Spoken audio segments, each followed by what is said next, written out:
Hello everyone, नमस्कार। स्वागत है आप सभी का इंडिया के best educational platform doubt net पर और योगेश चंद्र शुक्ला बायोलॉजी चैनल पे। मैं हूं योगेश चंद्र शुक्ला और स्वागत है आपका आज के इस डाउट नेट लाइव पे। दोपहर के बज चुके हैं 3 और ये समय है बायोलॉजी लाइव का, जिसमें आज हम करने वाले हैं नीट के कुछ बेहतरीन से सवालों के बेहतरीन जवाब देंगे आप सभी। और आज हम करेंगे तैयारी कुछ बेहतरीन सेशंस के। सो आर यू रेडी गाइस? तैयार हैं आप सभी लोग आज के इस सेशन के लिए, आज के इस तैयारी के लिए, जिसमें हम करने वाले हैं 2010 से 2023 तक कुछ बेहतरीन से सवाल जो बार बार पूछे गए हैं और उनके ऊपर हमें डिस्कशन करना है। सो वेरी गुड इवनिंग सभी बच्चों को। आज के दोपहर की बहुत बहुत शुभकामनाएं। इस दोपहर को हम शाम में बदलेंगे और आज इस सेशन पे कुछ बेहतरीन से प्रश्न आज मैं आपको करवाने जाऊंगा, जिसके ऊपर हालांकि ये वो टॉपिक है जिनके ऊपर सवाल आ रहा है। तो आज आप सिर्फ प्रश्नों पे फोकस नहीं करेंगे, साथ ही साथ में प्रश्नों के साथ साथ उनके टॉपिक्स पे भी फोकस करेंगे कि बॉस वो टॉपिक जरूरी हैं। प्रश्न जरूरी है मतलब हो सकते हैं, पर टॉपिक उससे ज्यादा जरूरी है कि इस टॉपिक पे सवाल आता है, इसलिए आप उस टॉपिक पे ज्यादा फोकस कर लेना कि भाई ये वो टॉपिक है जिसके ऊपर सवाल सबसे ज्यादा पूछे जाने की संभावना बनी रहती है। सो स्टार्ट करते हैं आज का सेशन और अब हम बात करेंगे सबसे बेहतरीन टॉपिक पे जिसके ऊपर डिस्कशन करना है। एक और बहुत बड़ी बात बेटा, हम लॉन्च कर रहे हैं आरंभ 3.0। पढ़ना है, लिखना है, डॉक्टर बनना है, सबसे जरूरी है डॉक्टर बनना आपके लिए यदि आपके जीवन में, तो ये बैच आपके लिए है आरंभ 3.0 बैच। ये बैच याद रखना है स्टार्ट हो रही है बेटा 13 सितंबर से। डॉक्टर बनने का एक आखिरी मौका आपके पास में है, डॉक्टर बनने का एक आखिरी मौका आपके पास में है। अगर इस मौके को आपने चूका दिया तो फिर आपके पास ऑप्शंस कम रह जाएंगे। इस बैच में बेटा आपको डेली स्केड्यूल्ड क्लासेस मिलेंगी, डेली क्लासेस आपको इसमें मिलने वाली हैं। न्यू डेज नया फीचर हमारा ऐड हो रहा है यहां पर, डाउट आंसर इन सेकंड। आपके आंसर, आपके डाउट विद इन सेकंड आपके पास में होंगे। तो आप इन प्रश्नों की सहायता से अपनी पढ़ाई को और बेहतर कर सकते हैं। हर प्रश्न का जवाब आर्टिफिशियल इंटेलिजेंस की मदद से, टेक्नोलॉजी की मदद से आपको मिलेगा विद इन सेकंड। सेकंड्स में आपको इसके आंसर मिलने लग जाएंगे। तो आप लोग इसके लिए तैयार हो जाओ। इसके अलावा बेटा नीट पैटर्न बेस्ड टेस्ट भी आपके होने वाले हैं, ताकि आप नीट के बेसिस पे जितनी भी प्रिपरेशन कर रहे हैं वो भी आपको सारी मिलती रहे। इसके अलावा बेटा एनसीईआरटी संपूर्ण ये basic questions, basic theories, basic summary, basic hand written notes आपको मिलेंगे एनसीईआरटी संपूर्ण में। ए स्टार बैच मिलेगी, जो टॉप परफॉर्मेंस होंगे हमारे बच्चों के, उनके आधार पर हम उनको ए स्टार टॉप बैच में प्रपोर्ट करेंगे। और एक बहुत बड़ी बात, आरंभ 2.0 जो बैच है वो भी इस बैच आपको मिलने जा रहा है। तो मतलब आपको यहां पर रिकॉर्डेड सेशंस तो मिलेंगे ही मिलेंगे, साथ ही साथ में आरंभ 2.0 के लाइव सेशंस भी मिलेंगे। मतलब डबल मजा, डबल धमाका आपको आरंभ 3.0 पे मिलने जा रहा है। आरंभ 3.0 अपने आप में जबरदस्त फीचर है, क्योंकि इसमें न्यू डेज जैसा नया फीचर ऐड हुआ है। पहली बार ऐसा होगा कि आरंभ 2.0 की लाइव क्लासेस भी आपको मिलेंगी और आपको मिलेंगी स्केड्यूल्ड क्लासेस भी। दोनों, जिसको जैसा पढ़ना है वैसा सेशन देखकर अपनी तैयारियों को बेहतर कर सकता है। ये है इस बैच की सबसे खास बात, ये है आरंभ मेरे बच्चे। और ये स्टार्ट हो रहा है 9,999 रुपए में, पर आपके लिए ऑफर है 10 तारीख तक 4,999 रुपए में आरंभ बैच मिलेगी। 012471158250 पे कॉल कर लो और रजिस्ट्रेशन कर लो खुद का, ताकि आपको ये बैच छूट ना जाए। तो कमेंट बॉक्स में लिंक है, उस लिंक पे गूगल फॉर्म फिल करना है और आप प्राप्त कर लेंगे सर्वश्रेष्ठ बैच। एक बहुत बड़ी बात बेटा, दिल से धन्यवाद 2 लाख सब्सक्राइबर के लिए। आप सभी को बहुत बधाइयां इतनी बड़ी फैमिली बनाने के लिए। और आप सभी के प्यार से, आप सभी के दुलार से ही ये चैनल, यानी आपका चैनल योगेश शुक्ला बायोलॉजी, अब 2 लाख सब्सक्राइबर को क्रॉस कर चुका है। जब हमने स्टार्ट किया था तो सोचा तक नहीं था कि इतना प्यार मिलेगा, और ये प्रतिदिन ये प्यार बढ़ता ही चला जा रहा है। आप इस चैनल को और ऐसे ही प्यार देते रहें और ये चैनल एक और वृक्ष के बड़ा वृक्ष बने, जिसके अंदर में सभी लोग लाभान्वित हो, एक बेहतरीन वृक्ष बन के तैयार हो ये चैनल हमारा। तो आप इसे सब्सक्राइब कर दीजिएगा, बेल आइकन प्रेस कर दीजिएगा। जितने भी नए बच्चे आए हैं जिन्होंने अभी तक इस चैनल को सब्सक्राइब नहीं किया है, बेल आइकन प्रेस नहीं किया है, वो कर देना और अपने दोस्तों के साथ भी शेयर करना, क्योंकि बेटा ये आपको मिला है, ये चैनल आपका है, ये चैनल आपका है और ये चैनल आपके लिए है। तो इसलिए आप इसे सब्सक्राइब कर दीजिएगा। एक और बहुत बड़ी बात बेटा, आपने हमारे टेलीग्राम हैंडल को भी बहुत प्यार दिया है और वो टेलीग्राम हैंडल है हमारा योगेश सर बायोलॉजी, लगभग 50,000 सब्सक्राइबर के करीब है। और ये योगेश शुक्ला बायोलॉजी हमारा इंस्टाग्राम हैंडल है जो लगभग 9,000 सब्सक्राइबर के करीब है। तो आप इन सभी चीजों को बिल्कुल बधाई आपका पात्र है, आप मतलब ये सारी चीजें आप लोगों की दी हुई हैं। आप इसे फॉलो करें, बेल आइकन प्रेस करें, चीजों को एंजॉय करें।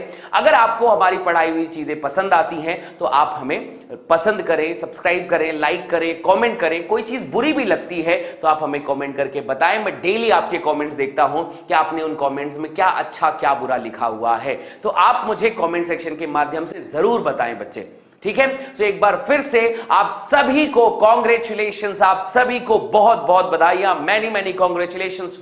और ये 2 लाख सब्सक्राइबर कम संख्या नहीं होती है, बहुत बड़ी बात है मेरे लिए। आपके इस प्यार की बहुत महत्व है और मैं बस यही मांगता हूं भगवान से कि मैं हमेशा ऐसे ही आपकी सेवा करता रहूं, आपके लिए मेहनत करता रहूं और ऐसे ही मतलब चैनल दिन पर दिन बढ़ता चला जाए और हमेशा आपकी सेवा में अग्रसर रहूं। तो थैंक यू सो मच, आपका बहुत बहुत धन्यवाद। आप सभी को बधाई क्योंकि ये चैनल आपका है। कांग्रेचुलेशंस आप सभी को। स्टार्ट करेंगे आज का सेशन। कमेंट सेक्शन पे जोरदार रोर, 10 सेकंड आपके पास में है। कमेंट सेक्शन पे जोरदार रोर होना चाहिए, सही बताइएगा, ठीक है। रोर करिए, फटाफट बताइए मुझे कि yes sir we are ready, हम तैयार है आज के सेशन के लिए। आज का ये सेशन तैयार है, फटाफट स्टार्ट कर दें। रोर करिए यार, रोर कर दीजिए। काउंटडाउन स्टार्ट हो चुका है और ये काउंटडाउन पे अब हम बात करने जा रहे हैं पहले प्रश्न की तरफ में। एक बात और बेटा, आप इस तरफ देख लें कि आरंभ बैच 3.0 कोर्स स्टार्ट हो रहा है 13 सितंबर से। नीट 2024 का स्पेशल ऑफर सिर्फ 10 तारीख तक है। तो आप इसे देखकर, आप इसे समझकर आप अपना सर्वश्रेष्ठ प्रदर्शन कर सकते हैं, सर्वश्रेष्ठ पढ़ाई आप यहां पर अपनी कर सकते हैं। स्टार्ट करते हैं आज का सेशन और पहला प्रश्न आपके स्क्रीन पर यह रहा। आपको ये स्पेशल दिखाई दे रहा है कि नहीं दिखाई दे रहा, आप मुझे ये बता देंगे सबसे पहले। अगर नहीं दिखाई देगा तो आप मुझे बताइएगा। क्वेश्चन नंबर 1, निम्नलिखित में से किसमें उसके जीवन काल में एक ही बार पुष्पन होता है? क्या लगता है कौन है ऐसा जिसके जीवन में केवल एक बार पुष्पन होता है? सही जवाब बताइए। 38 सेकंड आपके पास अभी भी हैं। बांस, कटहल, आम, पपीता, कौन है ऐसे जिनके जीवन में केवल एक बार ही पुष्पन होता है? दिखाई दे रहा है सारा कुछ? क्लियर है ये? ठीक है, ये सारा चीज क्लियर है, कहीं कोई दिक्कत तो नहीं है? जल्दी बताइए, यहां पर कोई देखने में दिक्कत तो नहीं हो रही? आप आसानी से देख पा रहे हैं इसे? आप आसानी से देख पा रहे हैं इसे? अगर हां आप देख पा रहे हैं तो सही जवाब बताइए मुझे कि कौन है इनमें से जिनके जीवन काल में केवल एक बार ही पुष्पन होता है? सही जवाब बताइएगा। दिख रहा है? दिख रहा है ना? बहुत बढ़िया, चलिए बढ़िया, बिल्कुल बिल्कुल बिल्कुल, जल्दी बताइए यहां पर कौन है ऐसा जिसके केवल जीवन में एक बार पुष्पन होता है। वीडियो को लाइक कर देना, शेयर कर दो अपने सभी दोस्तों के साथ, सब्सक्राइब कर लो हमारे चैनल को, दोस्तों के साथ शेयर जरूर कर देना। बताइए बॉस, बताइए कौन है जो जीवन में केवल एक बार ही पुष्पन करता है? क्या कहती है पब्लिक? सेकंड खत्म हो चुके हैं। बांस की प्रजाति इसका सही जवाब है। बांस की स्पीसीज, बांस की प्रजाति इसका सबसे सही जवाब है। ठीक है, ये सही आंसर है, बांस की प्रजाति बिल्कुल सही जवाब है इसका क्वेश्चन नंबर 1 के लिए। अब हम आते हैं बेटा क्वेश्चन नंबर 2 की तरफ। दूसरा सवाल आपके स्क्रीन पर यह रहा।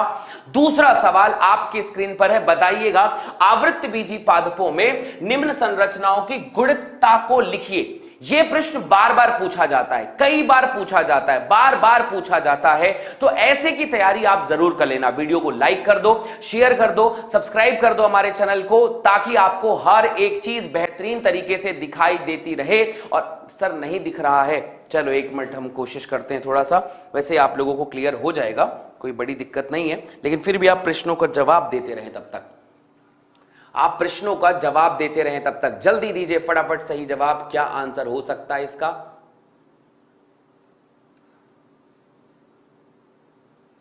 बताइए सही जवाब। अब आपको दिखाई दे रहा होगा, आई थिंक क्लियर दिखाई दे रहा होगा।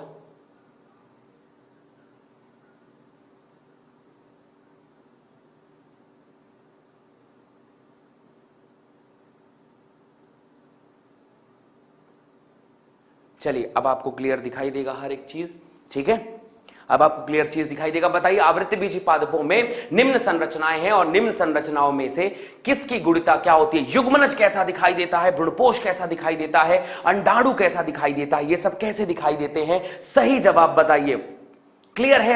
अभी क्लियर हो गई। जल्दी बताइए क्या होगा? युग्मनज मेरे बच्चे क्या होता है? आपके पास ज्यादा समय नहीं है, फटाफट बताइएगा। और अगर आरंभ बैच ज्वाइन करनी हो तो कमेंट बॉक्स में लिंक है, फटाफट फिल कर देना। सही बात बताओ बेटा। युग्मनज होता है द्विगुणित, सही जवाब है।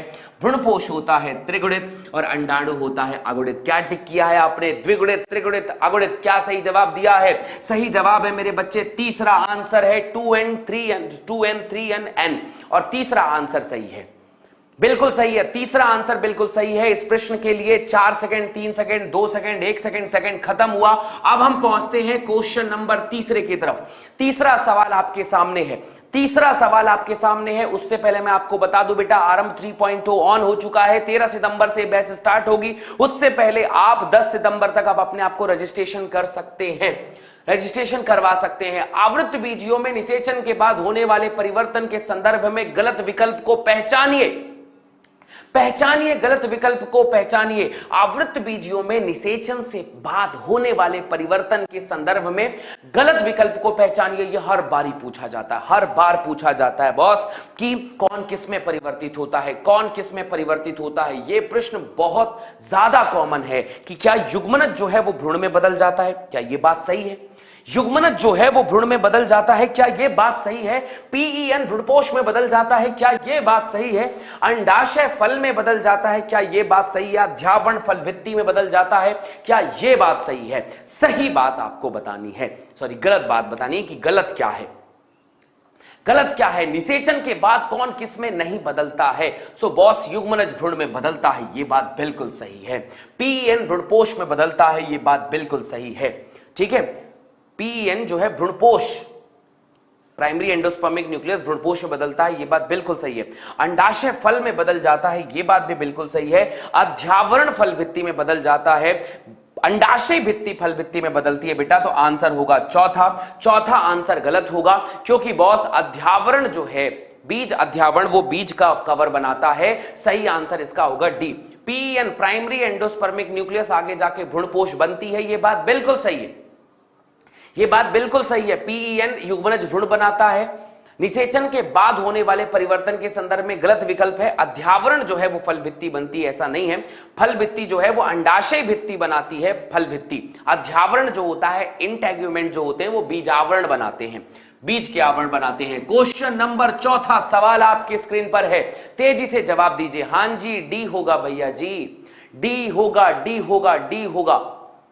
ठीक है, अब बताओ, निम्न पादपों में प्रवर्धन के शामिल कायिक प्रवर्ध के संदर्भ में एक विषम विकल्प का चयन कीजिए। आपके पास 4 विकल्प है और चारों विकल्प में आपको बताना है कि कौन थोड़ा सा अलग है, कौन थोड़ा सा अलग है, आपको जवाब देना है। तेजी से आंसर दीजिएगा और आरंभ बैच ज्वाइन कर लीजिएगा। आरंभ 3.2 बैच आपके लिए है, आपके लिए है ये बैच, इसलिए ज्वाइन कर लीजिए। बेहतरीन बैच आपके लिए ये बैच बनने वाली है। तो बताओ, केला, अदरक, ब्रायोफिलम, आलू क्या होती है? संदर्भ में एक विषम विकल्प का चयन कीजिए। केला, अदरक, ब्रायोफिलम या आलू, क्या विषम है इसमें?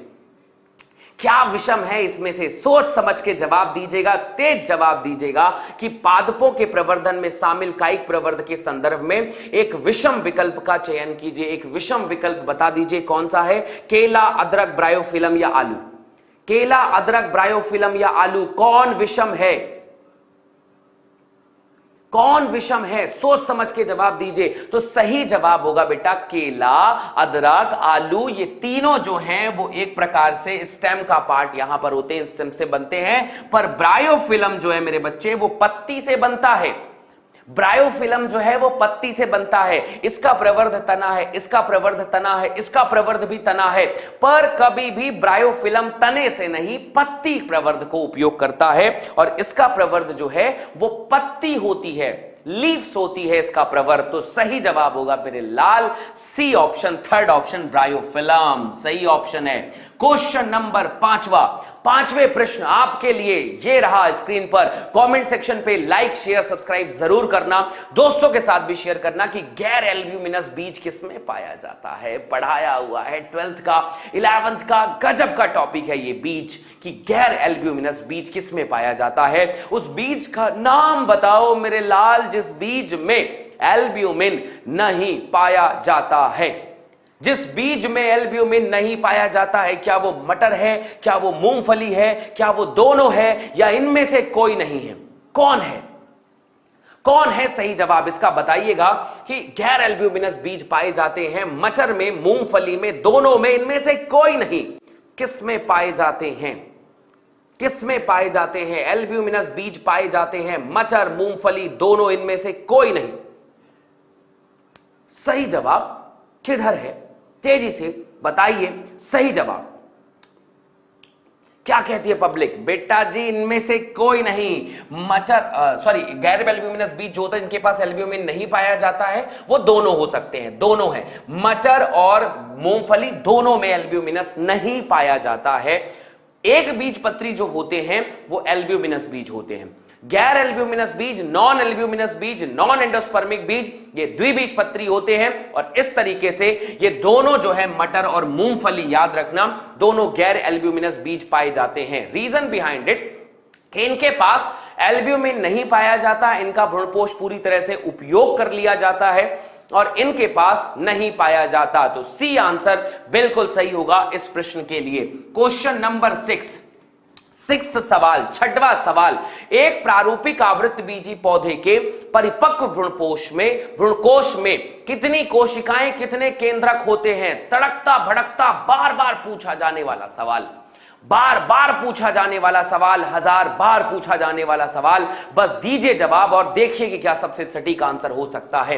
एक प्रारूपिक आवृतबीजी पौधे के परिपक्व भ्रूणकोश में होते हैं 7 कोशिका 8 केंद्रक, 9 कोशिका 7 केंद्रक, 3 कोशिका 3 केंद्रक, 2 कोशिका 2 केंद्रक।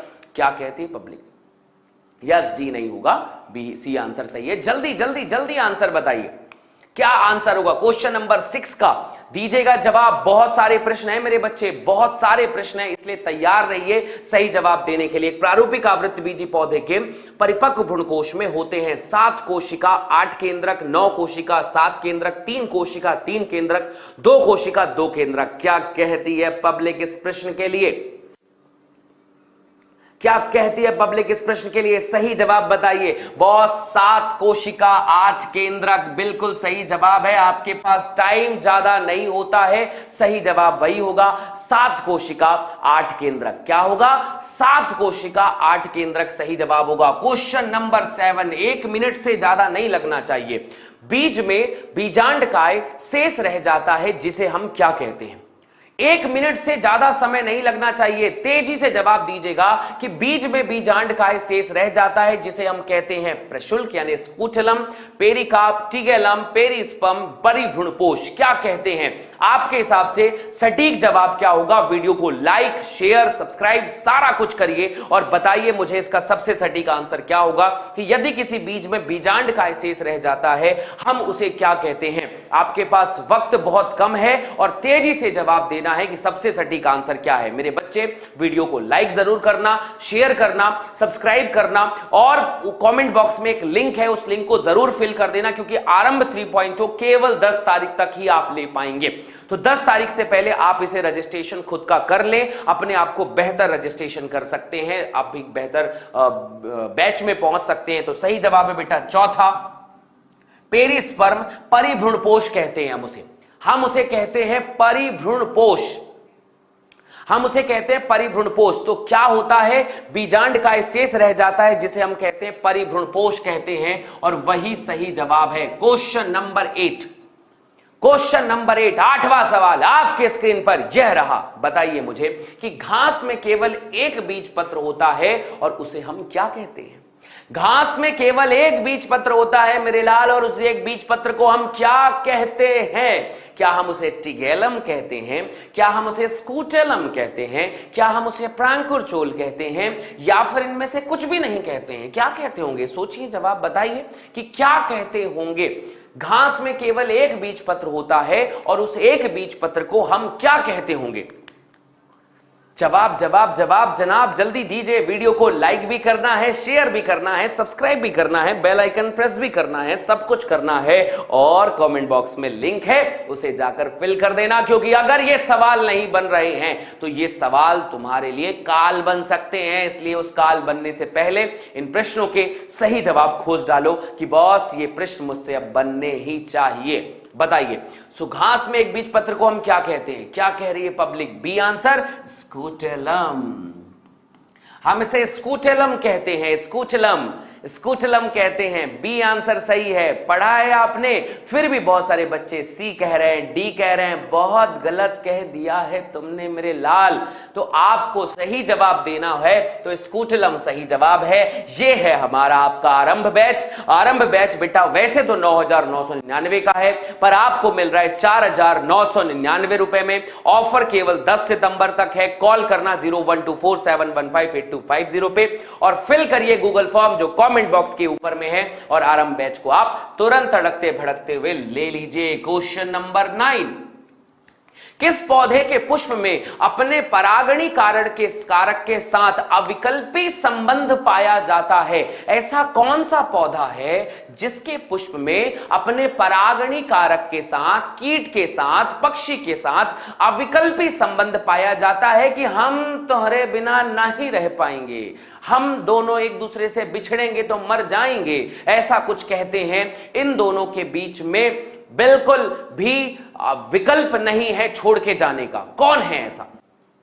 बताइए मयंक जैन जी, मयंक जैन जी बताइए, बताइए। हाँ जी, हाँ जी, हाँ जी, ठीक है, आई लव यू टू। लेकिन आप जवाब दीजिए मयंक जैन जी कि इसका सही जवाब क्या होगा।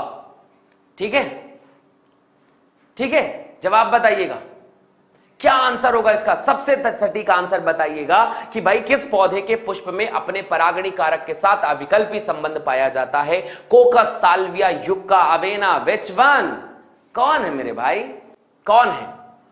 युक्का उसे कहते हैं, युक्का पढ़ाया हुआ है। युक्का में बर्ड्स के साथ ये कौन है? हर चीज का आंसर बी ही टिक करने पड़े हो। साल्विया में कब पढ़ाया मैंने? सी आंसर बिल्कुल सही है, सी युक्का। युक्का को मैंने कहा था युक्का के फ्लावर में जो लार्वा है इंसेक्ट के, वो आते हैं कीट के, और वो रहते हैं वहां पर, और उसके बाद वो उसका सुरक्षा देता है और बदले में उसका परागण करके जाते हैं। तो सी आंसर सही है बॉस।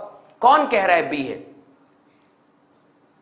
ठीक है, ये बात गलत है, ये बात गलत है। सी आंसर सही है। बदलिए अपना जवाब, ये सी आंसर गलत आपने कह दिया है, बहुत गलत कह दिया है। क्वेश्चन नंबर 10वां अब आपके सामने है।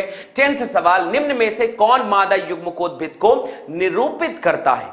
निम्नलिखित में से कौन है जो मादा युग्मकोद्भिद को निरूपित करता है? देखो यार, ये शब्द बहुत पूछे जाते हैं। मैंने ऐसे ही नहीं लिखा है कि 2010 से 2015 तक पूछे जाने वाले 23 तक पूछे जाने वाले सवालों को आज मैं लेकर आया हूं। क्यों? क्योंकि बॉस इसके ऊपर बार बार प्रश्न है। इतने प्रश्न कर डाला तो लाइव झिंगा लाला होना तय है मेरे बच्चे, इसलिए इतने प्रश्न जरूर पढ़ लेना, जरूर। ये सारी कहानियां बहुत इंपॉर्टेंट है। भ्रूण को हम कहते हैं क्या मादा युग्मकोद्भिद? भ्रूणकोश को कहते हैं क्या? भ्रूणपोष को कहते होंगे क्या, या जायांग को कहते होंगे? किसको कहते होंगे? सोचो। मादा युग्मकोद्भिद यानी मादा के युग्मक को बनाने वाला, जिसके अंदर मादा का युग्मक होगा, वो कौन होगा? मादा का युग्मक होगा मेरे बच्चे, 3 सेकंड बचे हुए हैं, भ्रूणकोश को कहते हैं। मादा का युग्मक बनाने वाला है वो असल में भ्रूणकोश होता है। फिर गलत जवाब दिया, जायांग, भ्रूणपोष, भ्रूणकोश, भ्रूण नहीं, भ्रूणकोश होता है मादा युग्मकोद्भिद। मादा युग्मकोद्भिद जो होता है वो भ्रूणकोश होता है, जिसके अंदर, याद रखना, आप ये डायग्राम आपने पढ़ा होगा, 3 एंटीपोडल कोशिकाएं होंगी, 2 सिनर्जिड कोशिकाएं हैं, 2 सेल यहां पर बीच में होती हैं, यहां पर एग सेल होता है। क्या कभी ये सब चीज पढ़ने का मौका मिला? क्या कभी आपने ये चीज पढ़ा? मैंने भी पढ़ाया है, तो आप भी पढ़िए, बार बार पढ़ाया है। वीडियो को जाकर देखिए। क्यों नहीं देखते हो आप? क्यों नहीं देखते हो आप? बार बार वीडियोस बनाकर रखी है मैंने, अपलोड करके रखा है मैंने, देखते ही नहीं हो, देखते ही नहीं हो। क्यों ऐसा करते हो? क्वेश्चन नंबर 11 अब आपके सामने आ रहा है। स्पोरोपोलिन किस में पाया जाता है जी? स्पोरोपोलिन नाम तो सुना ही होगा। स्पोरोपोलिन नाम तो सुना होगा, बताइए बाह्यचोल में पाया जाता है क्या, अंतःचोल में पाया जाता है क्या, कोशिका द्रव्य में पाया जाता है क्या, या केंद्रक में पाया जाता है जी? किसमें पाया जाता है मयंक जी, बताइए किसमें पाया जाता है जी? ये आपका स्पोरोपोलिन किसमें पाया जाता है? अरे बताइए जयंत कुमार जी, देखा है तो जवाब भी सही दीजिए ना। आज दिमाग काम नहीं कर रहा है, क्यों? आज दिमाग को किराए पे दे दिया है किसी और को? हाँ, कि दिमाग लगाना भूल गए, कि खरीदना भूल गए दिमाग? क्या हो गया? आज दिमाग ऐसा क्यों काम नहीं कर रहा है? खासकर अगर नीट का एग्जाम हो गया तो कैसे चलेगा? तो भैया पढ़ना तो पड़ेगा। तो बताओ स्पोरोपोलिन किन में पाया जाता है? बाह्यचोल में, अंतःचोल में, कोशिका द्रव्य में, केंद्रक में? किस में पाया जाता है? बाह्यचोल में पाया जाता है आपका स्पोरोपोलिन। ये सटीक जवाब है और बिल्कुल सही जवाब है। और एक बड़ी बात, सुपर फीचर है हमारे आरंभ बैच का, जिसका नाम है न्यू डेज। न्यू डेज क्या होता है? न्यू डेज होता है मेरे बच्चे एक नया फीचर है, doubt answer in second. Doubt answer in second, doubt answer in second, doubt answer in second मतलब आप एक प्रश्न डालेंगे और विद इन सेकेंड आपके पास में आंसर होगा। एक ऐसा फीचर होगा आप सोच भी नहीं सकते। ये जबरदस्त फीचर है, आप लेकर तो देखिए आरंभ 3.0। मुझ पे भरोसा है ना, प्यार बरसाया है ना आपने, 2 लाख सब्सक्राइबर दिए है ना, पढ़ाना मेरा पसंद है ना, तो ले लो ये बैच यार, ले लो। और डाउट आंसर इन सेकेंड सबसे बड़ा फीचर है, सबसे बड़ा फीचर आपको यहां पर मिलेगा, जिसकी प्रिपरेशन करके आप जबरदस्त तैयारी कर सकते हो। जबरदस्त, इसको यूज करके आप जबरदस्त तैयारी कर सकते हो। तो आप इसलिए याद रखना, आपको इन चीजों को याद रखना है। 12वां प्रश्न, निम्न में से कौन एक अनिषेक फल है? अब मुझे बताओ, निम्न में से कौन एक अनिषेक फल है? केला, सेब, स्ट्रॉबेरी, अनार, बताओ जल्दी से, कौन इनमें से एक अनिषेक फल है? अनिषेक फल इनमें से कौन है? केला, सेब, स्ट्रॉबेरी, अनार। अनिषेक फल यानी बिना निषेचन जिसमें फल का निर्माण होता है, बिना निषेचन जिसमें फल का निर्माण होता है। यस, जान लगा दो सब अपने लिए और जान लगाकर पढ़ाई करो भी। बताओ कौन है इनमें से जो अनिषेक फल है? कौन है इनमें से जो अनिषेक फल है? अनिषेक फल बताओ मेरे बच्चे। एक सेकंड आपने प्रश्न डाला और अगर आपका नेटवर्क सही चल रहा है तो 1 सेकंड के आंसर आपके डाउट सॉल्व होंगे, दावा है। आपका नेट अगर सही चल रहा है तो 1 सेकंड के अंदर आपका डाउट सॉल्व होगा। बताइए सबसे सही आंसर क्या है बॉस? कौन है एक अनिषेक फल? केला, सेब, स्ट्रॉबेरी, अनार। केला अनिषेक फल में से आता है बेटा, बिना निषेचन फल का निर्माण होता है जिसके पास बीज नहीं पाया जाता है।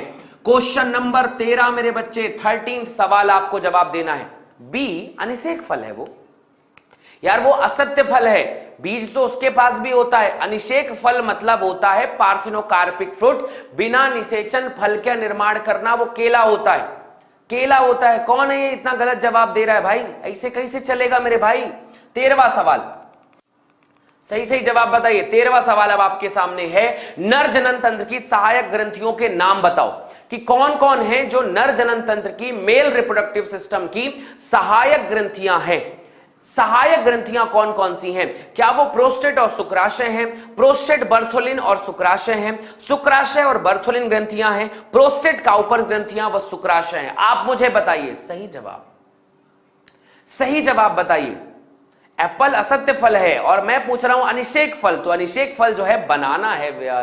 विभाजी बिल्कुल सही बात कह रही हैं, वो बात बिल्कुल सही है, विभाजी कह रही है, सही कह रही है। तो जनन तंत्र की सहायक ग्रंथियां कौन कौन सी हैं मेरे बच्चे?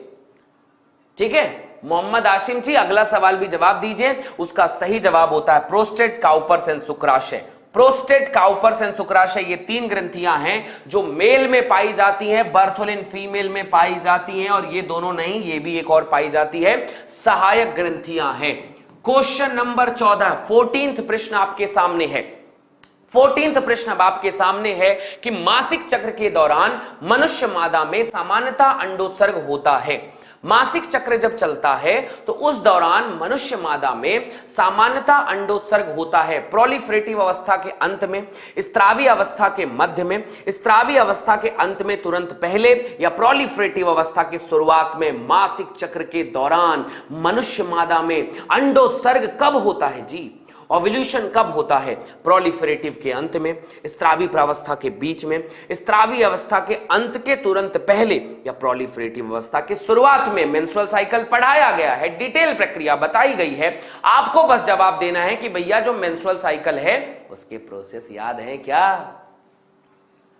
ठीक है, उसके प्रोसेस याद है क्या आपके? अगर प्रोसेस याद है तो जवाब दीजिए, बताइए कि कौन पहले कौन बाद, कैसे क्या क्या होगा। जल्दी जल्दी जवाब दीजिए। तो मेरे बच्चे, प्रोलिफरेटिव प्रावस्था के अंत में, पुटकीय प्रावस्था के अंत में होता है आपका अंडोत्सर्ग। सबसे पहले होता है ब्लीडिंग फेज, ब्लीडिंग फेज के बाद आता है पुटकीय प्रावस्था, फिर आता है अंडोत्सर्ग और फिर आता है स्त्रावी प्रावस्था। तो सही जवाब बनेगा बेटा पहला। क्वेश्चन नंबर 15 तुम्हारी स्क्रीन पर है। शुक्राणु के मध्य भाग में क्या क्या होता है? जो शुक्राणु है उसके मध्य भाग में क्या क्या होता है? आप मुझे बताइए कि शुक्राणु के मध्य भाग में क्या क्या होता है मेरी जान, जल्दी बताओ। माइटोकॉन्ड्रिया और गोल्जी बॉडी, तारक केंद्र और गोल्जी काय, अक्षीय तंतु और गोल्जी काय, माइटोकॉन्ड्रिया और अक्षीय तंतु, क्या होता है? जवाब बताइए, सही आंसर क्या होगा? शुक्राणु के मध्य भाग में होते हैं माइटोकॉन्ड्रिया और गोल्जी काय, तारक केंद्र और गोल्जी काय, अक्षीय तंतु और गोल्जी काय, माइटोकॉन्ड्रिया और अक्षीय तंतु, क्या होता है? जल्दी जल्दी जवाब बताना कि शुक्राणु के मध्य भाग में क्या क्या होता है। शुक्राणु के मध्य भाग में क्या क्या होता है बच्चे, जवाब दीजिएगा। 12 सेकंड बचे हैं बेटा। गोल्जी काय नहीं होता, गोल्जी काय नहीं होता, गोल्जी काय नहीं होता, बचा माइटोकॉन्ड्रिया और अक्षीय तंतु।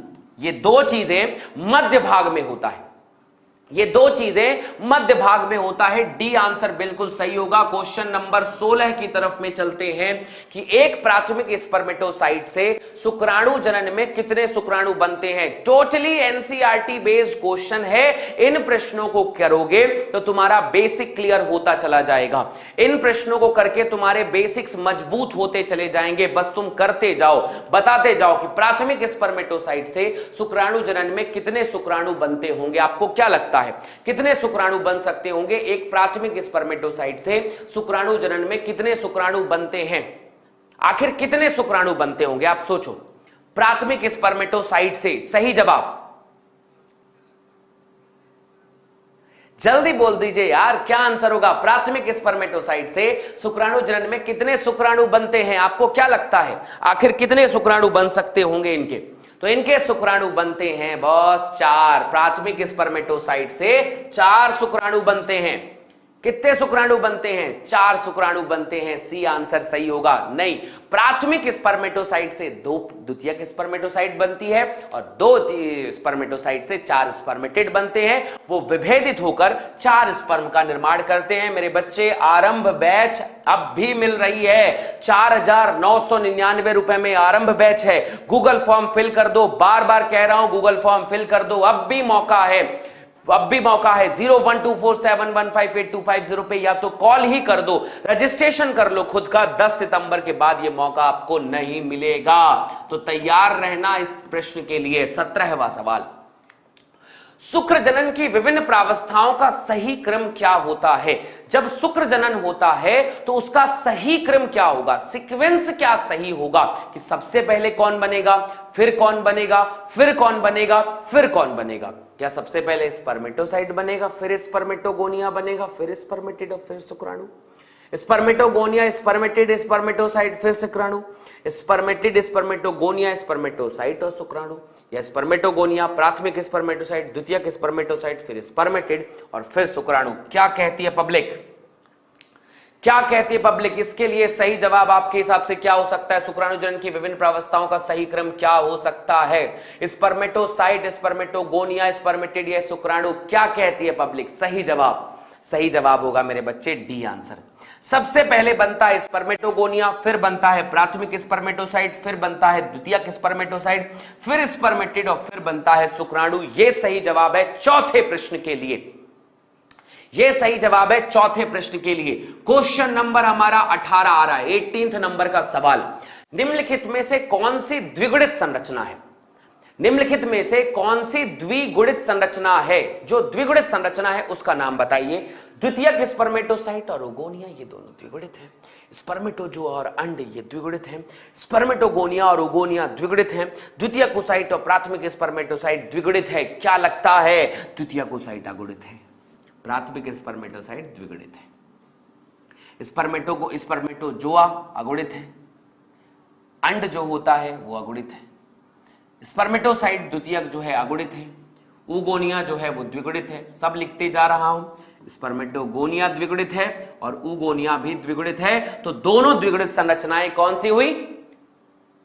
दोनों द्विगुणित संरचना कौन सी हुई? ये आंसर हुआ सी आंसर बिल्कुल सही है कि दोनों द्विगुणित संरचनाएं जो है स्पर्मेटोगोनिया और स्पर्मेटोगोनिया। सही जवाब आंसर होगा थर्ड नंबर पे। क्वेश्चन नंबर 19वां सवाल आपके स्क्रीन पर। मनुष्यों में परिवर्धन के संदर्भ में गलत मिलान का पता लगाइए। बताइए कि मनुष्यों में परिवर्धन जो होता है उसके बारे में गलत कथन कौन सा है? कौन बता रहा है आपको गलत? इनमें से कौन सा कथन है जो गलत है?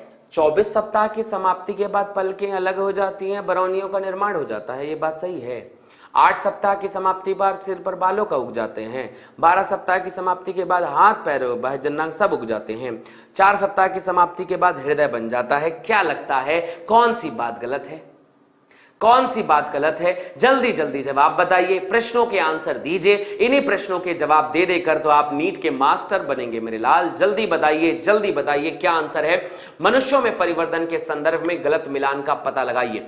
24 सप्ताह की समाप्ति के बाद पलकें अलग हो जाती है, बरौनिया का निर्माण हो जाता है। 24 सप्ताह का मतलब होता है मेरे बच्चे 6 मंथ है ना, नहीं सॉरी 6 मंथ। हाँ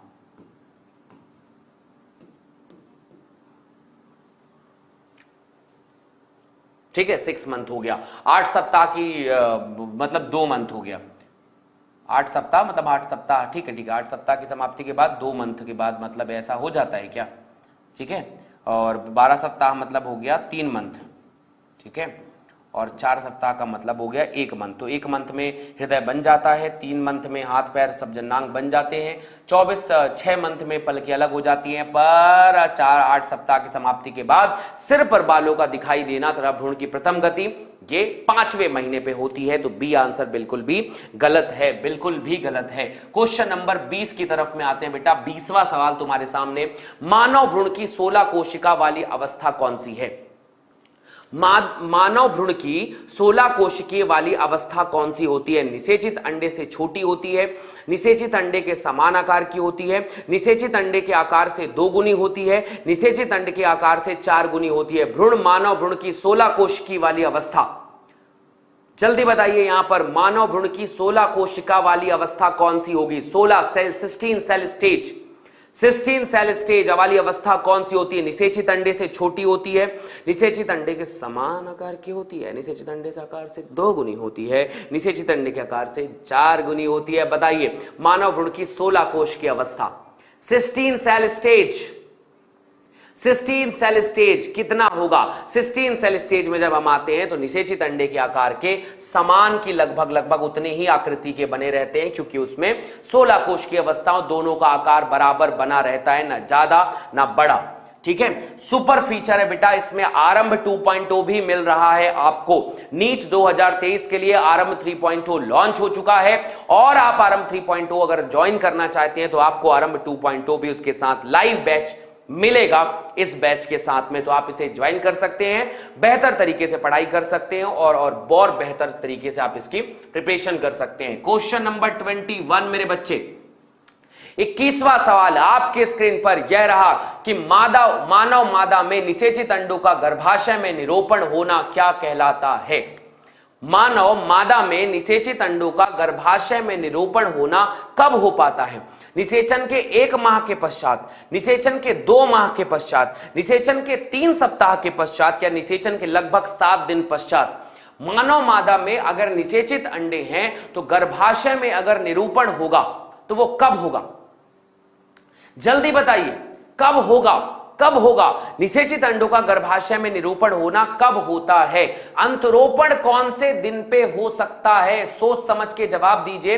अंतरोपण करने के लिए कौन सा समय सर्वाधिक उचित है? अंतरोपण करने के लिए निषेचन के लगभग 7 दिन पश्चात यह प्रक्रिया हो जाती है। लगभग 7 दिन के पश्चात हम उसका निरूपण कर सकते हैं। एक बार फिर से सुपर फीचर है बेटा हमारा आरंभ 3.0 का, जिसका नाम है new days doubt answer in second. With in second आपके सारे आंसर क्लियर होंगे। यदि आप आरंभ बैच लेते हैं तो आरंभ 3.0 बैच लीजिए और आपको मिलेगा न्यू डेज नामक एक जबरदस्त फीचर आपको यहां पर मिलने वाला है। क्वेश्चन नंबर 22, 22वां सवाल मेरे बच्चे, निम्न में से कौन सी कोशिकाएं एंड्रोजन नामक वृषण हार्मोन स्त्रावित करती है, वृषण का अंतःस्त्रावी भाग बनाती है? इनमें से वो कौन सी कोशिका है जो एंड्रोजन नामक हार्मोन रिलीज करती है? हार्मोन का सेल का नाम बताओ। इनमें से कौन है जो एंड्रोजन नामक हार्मोन स्त्रावित करती है? लीडिक कोशिका, स्पर्मेटोगोनिया, सर्टोली कोशिकाएं, कॉर्पस ल्यूटियम? कौन है जी? कौन है एंड्रोजन नामक हार्मोन कौन सा है बताओ? एंड्रोजन नामक जो हार्मोन है वो कौन स्त्रावित करता होगा? अंतःस्त्रावी भाग कौन है? लीडिक, स्पर्मेटोगोनिया, सर्टोली, कॉर्पस ल्यूटियम? बताइए बताइए बताइए, सही सही जवाब दीजिए। कौन सी वो कोशिका है? वो कोशिका है मेरे बच्चे लीडिक कोशिका, वो रिलीज करती है। और कुछ इस तरीके से 22 प्रश्न हमने आज किए हैं। और भी बहुत सारे प्रश्न हैं जिन्हें आपको बाद में अलग अलग तरीके से करवाया जाएगा। मुझे उम्मीद है आज का सेशन आपको बहुत पसंद आया होगा। और अगर आपको ये सेशन पसंद आया है, ऐसे ही सेशंस और देखने हैं, पढ़ने हैं, क्वेश्चन की प्रैक्टिस करनी है, तो आपको ज्वाइन करना होगा आरंभ 3.0। ये बैच स्टार्ट हो रहा है बेटा 13 सितंबर से, और 13 सितंबर से आपके सारे फीचर्स स्टार्ट हो जाएंगे। आरंभ 3.0 के न्यू डेली स्केड्यूल्ड क्लासेस आपको मिलेंगी। न्यू डेज एक नया फीचर है, डाउट आंसर इन सेकेंड आपको मिलेगा, नीट पैटर्न बेस्ड टेस्ट आपको मिलेगा, एनसीईआरटी संपूर्ण आपको मिलेगा, ए स्टार बैच मिलेगी टॉप परफॉर्मेंस देने वाले बच्चों को, आरंभ 2.0 बैच भी मिलेगा आपको। इसमें ये सारे टीचर्स मिलकर आपको पढ़ाएंगे और ऑफर सिर्फ 10 सितंबर तक है। 012471158250 पे कॉल करो। 4,999 रुपए में ये बैच आपको मिलेगी। कमेंट सेक्शन पे एक लिंक है, उस लिंक को जाकर फिल कर देना, आपको ये बैच और आसानी से मिल जाएगी। थैंक यू सो मच मेरे बच्चे, लव यू ऑल, अपना बहुत ध्यान रखें, बाय बाय।